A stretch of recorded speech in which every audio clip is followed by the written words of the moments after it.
In the land of the purple and gold, when it comes to the fans and how we view our Los Angeles Lakers, there is no shortage of opinion. And that's where we come to you each week to react to news, rumors, highlights, and much more. Thanks for joining us right here on Lakers React, where we bring you nothing but the hottest news from the Los Angeles Lakers. My name is Rochelle, and hanging out with me tonight is my co-host and diehard Los Angeles Lakers fan, Frankie. How are you doing tonight?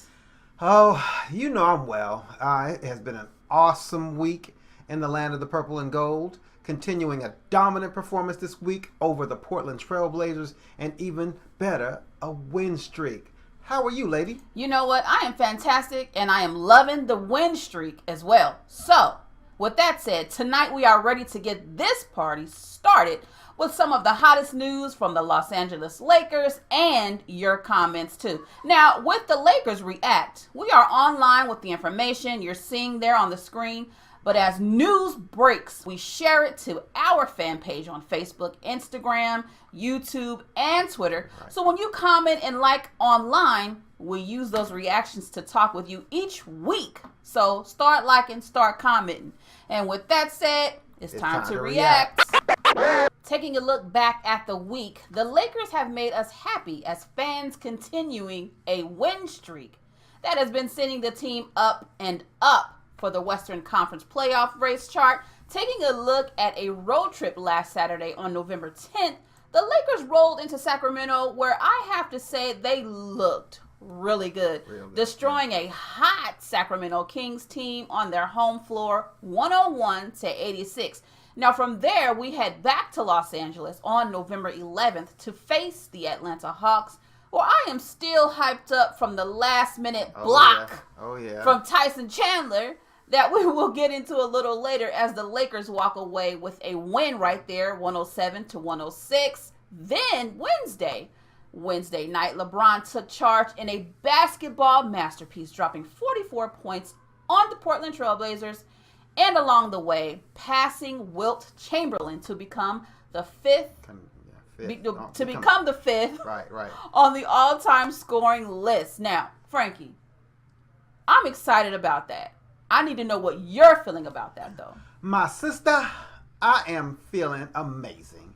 Watching the Lakers continue to grow and build on defense has been awesome to see, at least for me.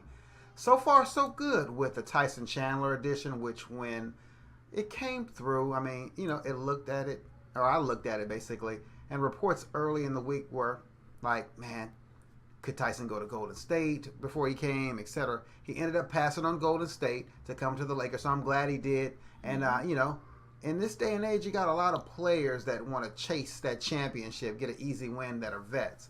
So I love Tyson on the squad. I love our young core growing. And LeBron is a beast. Enough said. Yeah. I think we can officially call him King James, a.k.a. the Beast. King James the Beast! Yeah. Now jumping into some of the top news from the Los Angeles Lakers, and one of the best acquisitions so far this season definitely revolves around Tyson Chandler. After being bought out by the Phoenix Suns, Tyson Chandler immediately signed with the Los Angeles Lakers and has been a big impact player ever since, helping provide a positive impact on the Los Angeles Lakers defense night in and night out. You can see Chandler hustling for the loose balls, grabbing rebounds, stepping up on defense, and more, including a defensive stop in the Lakers versus Atlanta game, where an end-of-the-game block had some baller fans crying foul, stating the referee should have blew their whistle and called a goaltending violation. Now, of course, we had to ask you all on social media what you thought, and we definitely got some candid responses. For example, over on Facebook on our fan page, Rashad Bedford gave us his opinion on whether he thought it was goaltending by saying it wasn't on its way down yet. Chandler's wrist was over the box. We also got another comment from Michael Lattimore that I thought it was super funny when he said, no, the zebra didn't call the whistle. Get it? The referee is the zebra. Supporting the referee's no call on the play, J.K. McKay posted a comment saying, "Ball's going down, but still, good win." Another fan named Zyriel was firm with his comment saying, "No goaltending." Finally, Keith Bracey was serious with his comment about whether he thought the play was goaltending, responding with a simple, "Hell no." I am definitely loving the feedback on Facebook. I am with those of you chiming in. The no call was the right thing to do. I mean, seeing the ball was not coming down at the point of the block, and the NBA co-signed on this as well, agreeing with the official's decision that night. On this one, I think the referees did their job by not blowing their whistles. I'm with that. Okay, Frankie, in the sporting world, discussions on who is considered the greatest baller of all time will go round and round. But Wednesday night, LeBron, not known for being a scorer like Jordan or Kobe, passed Wilt Chamberlain for 5th on the all-time scoring list. After I watched the game, real talk, I was like, what can't this brother do? Right. But what were your thoughts on LeBron's performance against the Blazers? I have to admit, I am the Mr. Get Off My Lawn type of guy, and growing up watching Jordan was the man, and I don't even have to get into how awesome Kobe was. But Wednesday against the Blazers was unreal. For me, it is one thing to see a scoring showcase where he did have 44 points on the night, but how he took over the game and just shut down that Lillard and McCullough duo was lights out legendary. I mean, the intimidation he had with the blocks and the defense was one thing, but the assist, like the dive from the elbow to Kuzma cutting, was beautiful. Now, for me, Kobe's career makes him the GOAT to me, but LeBron has a lot of game left and is definitely working on me. Well, we do have some fans' comments agreeing and disagreeing coming up right now. All right, so coming up, we got Patrick, who has Kobe with the GOAT emoji, saying Kobe is the GOAT. So he is definitely not feeling LeBron as the greatest of all time. And I'm with you there. I can see that. Now, up next, we've got Leslie Ann Warren. I've been cool with it from when the rumors came out before he signed with us, LA Lakers. And I feel you there. I definitely got to send a big shout out to these two. They actually chimed in on the Filipino Lakers group. It's called Pilipinas. And I might be butchering it because, of course, you know, that may be what I'm doing. But it's called Pilipinas Lakers Nation. So I definitely got to send a shout out to our folks over there in the Philippines chiming in and watching because they love the Lakers and we're always talking back and forth. Once again, Pilipinas Lakers Nation, they are a group out there on Facebook. So I got to send a shout out, show some love because they always show love to us online. But yeah, I guess the discussion will continue on who's the GOAT.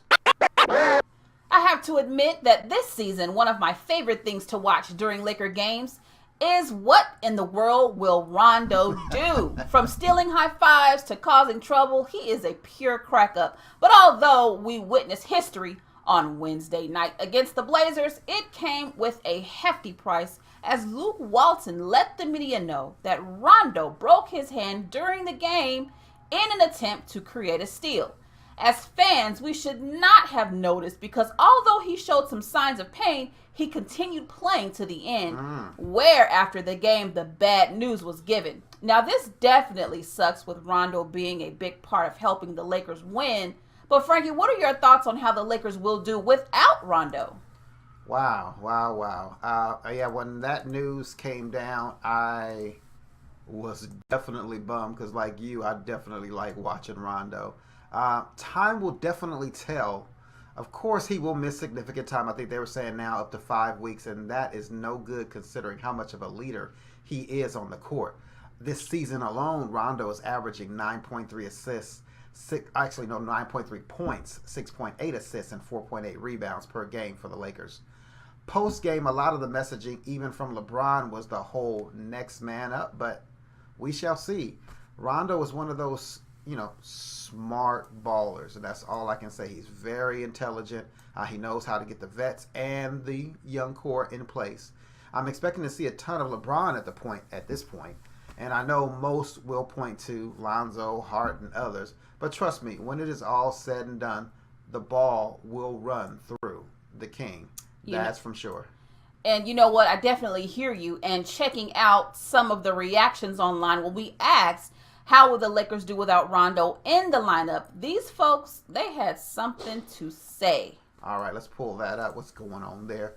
The people have spoken online, but what do they have to say? What do you got there coming up right now? Well, from a person by the name of Eden Smoljovic, I hope I didn't butcher the name. Eden chimed in on the conversation saying, dude, we have Ball and Ingram can play point. So I'm not worried. Okay, so no worries. I feel you. I hear you. What else do we got? I know we got some other folk out there. Yes, a Mr. Tony Murray said, is definitely confident in the Lakers without Rondo, saying we will be all right until he returns from the injury. And I definitely agree with you, Tony Murray. I think we'll do just fine until Rondo returns. You don't think we're going to fall off the planet? Nah, I think we're good. I think we're more than good. All right, Mr. Kurt Anderson. Mr. Kurt Anderson says, he's also getting in on the discussion, is Kurt, who said Lonzo, he's calling out Lonzo Ball and says he needs to step it up.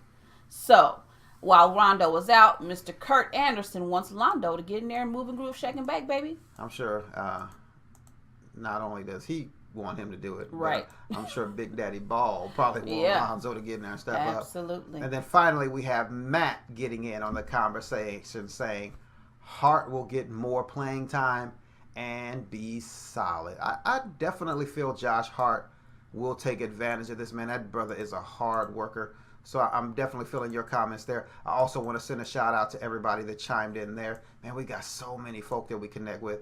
These guys were on the Real Lakers Fans, a Real Lakers Worldwide, a Real Worldwide Laker Fans. Right. That's a group on Facebook as well. So shout out to you guys. Rondo missing time. Like I said, I know you hate it. I hate it. But we'll just have to see what happens from here. Yeah, we'll definitely keep waiting and hoping and keeping our purple and gold fingers crossed that Londo will be good and he'll be back on the court in no time. All right. With another exciting week of Lakers basketball ahead of us, the Lakers are back at it again this Saturday, hitting the road and heading to Florida to face the Orlando Magic at 4 p.m. before hopping on a flight to Miami, where LeBron will be facing his good friend and new daddy, Dwayne Wade, and the Miami Heat in a back-to-back on Sunday. Congratulations, by the way, to Dwayne Wade and Miss Gabrielle Union on their new addition. Now, if you are like me and need some entertainment in the kitchen while preparing food on Thanksgiving Eve, the Lakers have you covered, and LeBron will be heading to Cleveland for the first time since becoming a Laker to face what is left of the Cleveland Cavaliers roster on Wednesday nights. Not much is left. Yeah, Frankie, I mean, what are your thoughts on this road trip? I am feeling like the fellas can make this Eastern Conference road trip a clean sweep and keep the winning streak alive, but what about you?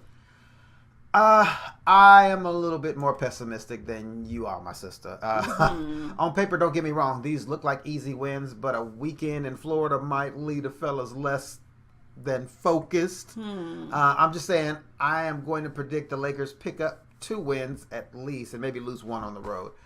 We're still dealing with a young team, and they have to learn under pressure. Of course, developing chemistry still, now Rondo out, and of course being on the road. But I like their chances at your prediction of the fellas winning all 3 games. I'm with you on that. Okay, cool. I get it. I love that you with me on that. All right. And there you guys have it. That's what we think about the upcoming games and getting prepared for Thanksgiving. About to throw it down, baby, in the kitchen. Yes. And we're going to watch the Lakers while we do so. So there you have it. She going to be eating pumpkin pie, y'all. I don't do pumpkin. All right, family. So on a serious note, when it comes to community and challenges that Southern California has been hit with in the last few weeks, it has been an absolute nightmare. Within recent weeks, many Southern California residents have gone through trying times with wildfires destroying their homes, and most recently a mass shooting in Thousand Oaks, California, taking the lives of innocent victims. This is where the Los Angeles Lakers have decided to help those that are in need and affected by the wildfires and the families affected by the shooting incident. For example, in the Sunday night game against Atlanta, that is where you saw Los Angeles Lakers players wearing shirts with the statement #enough. On each shirt were the names of the victims impacted by the shooter there in Thousand Oaks with a simple message: enough. I definitely want to take time to highlight this story because this is one of those stories that goes beyond the world of sports. Games are fun, but when families are losing their homes or innocent people are losing their lives, this is something we should all stand up and rally around to affect and be a positive impact on those who need us during their hard times. So once again, I want to give a big shout out and I salute the Los Angeles Lakers for giving back to Southern California. All right, Frankie, we have made it to the end of another fun and exciting week of Los Angeles Lakers basketball. And as a reminder, our show airs every Friday on CMAC in Fresno, California on Comcast and AT&T. You can also catch us online with Facebook, Instagram, Twitter, and YouTube with the username @LakersReact. There you will find the show streaming for your viewing pleasure. Mr. Frankie, last words? Yeah, that's right. I mean, I'm definitely wanting to thank all of you, my diehard Laker fans out there who comment on our posts during the week. Once again, I definitely react more on our fan page on Facebook, so you can check us out there @LakersReact. I want to send a big shout out to the Worldwide Laker Gang for Life family. My boy Eric out there, shout out there. Also over on Facebook, the Real Lakers Fans Worldwide. Glenda, I see you. Pilipinas Lakers Nation, and Laker Gang, which are all fan groups on Facebook that love to chat it up about the purple and gold. If you get out there, you might see me, and of course, you'll always see me on our fan page there, Instagram, etc. We love you and thank you all for your comments. Also, if you're on Facebook, take a moment to like our fan page @LakersReact, where you can get involved in the discussion, and your comments might appear here on air with us next week. Any final words there, lady? Go purple and gold, baby. Let's go.